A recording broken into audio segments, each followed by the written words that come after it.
Non, c'était juste pour s'enquérir de la situation qui se passe dans les territoires de Nyiragongo. J'ai commencé par Turunga, où je vis. J'ai eu à échanger avec quelques notables, notamment à Turunga.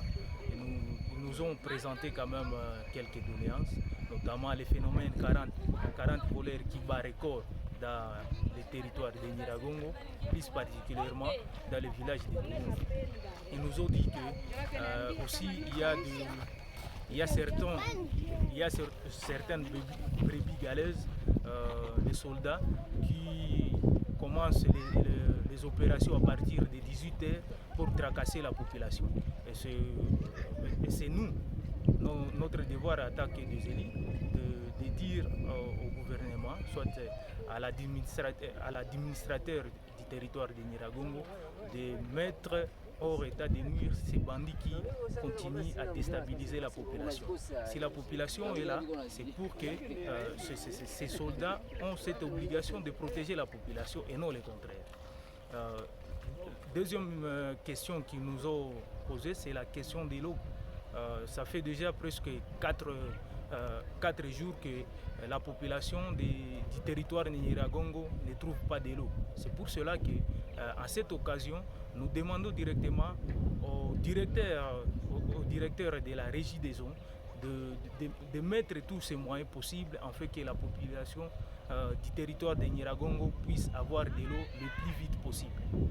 Oui, il y a le problème aussi des routes. Vous savez, le territoire de Nyiragongo, c'est un territoire presque oublié. Il n'y a pas de routes asphaltées. Je crois qu'il est d'urgence que le gouvernement fasse quelque chose. Vous savez, à partir donc les villages ne sont pas reliés. Il y a le village de Turunga qui n'est pas relié à un autre. Pourtant, nous avons plusieurs villages et donc le gouvernement congolais doit penser à cela pour que aussi la population du territoire de Nyiragongo soit bénéficiaire de quelque chose. Et d'ailleurs, j'en profite pour demander M. Chirimwami qui nous a promis d'ailleurs qu'il va amener des innovations. Mais je vois que mon territoire, le territoire de Nyiragongo est abandonné, aucun projet d'asphaltage dans le territoire de Nyiragongo et c'est quelque chose qui inquiète toujours la population. C'est pour cela, par sa sagesse, je crois qu'il est temps qu'il pense à asphalter 2 ou à 3 routes pour qu'enfin le territoire de Nyiragongo soit aussi bénéficiaire de ces œuvres caritatives. Un message à la population de Nyiragongo pendant ces moments de guerre, je dis que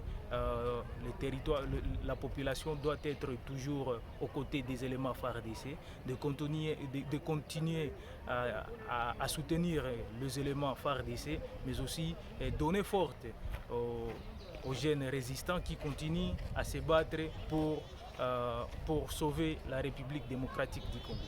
Vous savez que ma population du territoire de Nyiragongo vit dans le désespoir, notamment des cas malheureux qui sont passés ici il y a des années, notamment les éruptions volcaniques. Il y a aussi la guerre du M23. Et donc moi je crois que la population du territoire de Nyiragongo ne doit pas rester dans le désespoir, car il y a toujours espoir. Je sais que d'ici là, la guerre va bientôt finir et que tout va se régler et tout sera au calme.